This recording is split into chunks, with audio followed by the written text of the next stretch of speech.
கோவை மாநகராட்சியில் வேலை செய்யக்கூடிய 5556 தொழிலாளர் கூடிய நீண்டகால கோரிக்கையான அரசாணை 62 படி சட்டப்படியான சம்பளம் வழங்க கோரி கடந்த 7 ஆண்டு காலமாக பல்வேறு போராட்டங்களை நடத்தி வருகிறோம்.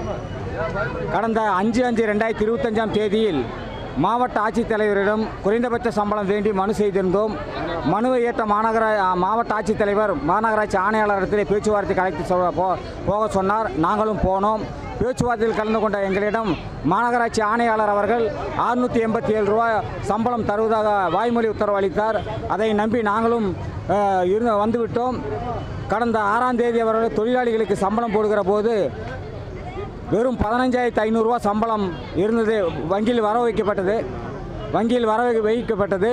இதனால் அதிர்ச்சியடைந்த தொழிலாளிகள் மீண்டும் மாவட்ட ஆட்சித்தலைவரிடத்தில் மனு செய்து போராட்டம் நடத்தினோம்.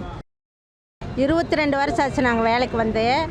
இப்போ சம்பளம் சேர்த்து கேட்டால் எங்களுக்கு வேலையை விட்டு தூக்கிடுவோம். டைமிங் எங்களுக்கு 12 மணி மட்டும் தான். அதுக்கு மேலே 2 மணி 3 மணி மட்டும் வேலை செய்கிறோம். அதிகாரிங்க வந்தால் பொழுதாகுது. அதுக்கு டபுள் சம்பளம் ஃபஸ்ட்டு கொடுத்துட்டு இருந்தாங்க. இப்போ ஒரே சம்பளம் தான். கேட்டால் உங்களுக்கு வேலையை விட்டு தூக்கிடுவோம், இந்திக்காரங்களை கூப்பிட்டு விட்டுருவோம்.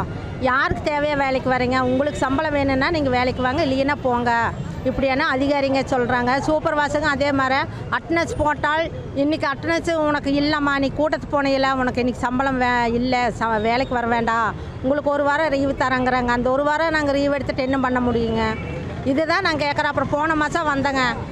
இதே எஸ்ஓ சொன்னார், மெயின் ஆஃபீஸில் உங்களுக்கு எல்லாம் பண்ணித்தரமா, இனிமேல் வேலைக்கு போங்கன்னாங்க. நாங்கள் வேலை செஞ்சோங்க. இதுனா மட்டும் எங்களுக்கு ஒன்றுமே இல்லை. நேற்று வந்தாங்க, இன்றைக்கி வந்தோம். வரும்போதெல்லாம் இவங்க இப்படியே தாங்க சார் எங்களுக்கு கைது பண்ணி கூப்பிட்டு போகிறாங்க. என்ன நடவடிக்கைங்கிறது எங்களுக்கு சிஎம் வரைக்கும் இந்த பெட்டிஷன் போகணுங்க.